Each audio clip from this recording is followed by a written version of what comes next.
Welcome, here I've got Motorola Edge 20 Lite and let me show you how to turn on and off the camera location tags at this device. So let's start by tapping on the camera button to open it, and for now we are on standard photo mode.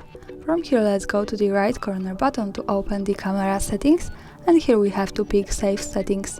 Now at the second position we can find the Save Location option, so by using the button from the right we can easily turn it off and turn it on as we need.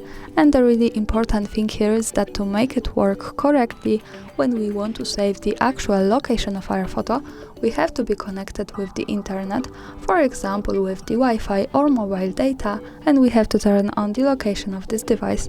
So remember about these two parameters to make it work. Now let me keep turning it on all of these settings. Let's move back to the camera to take a picture.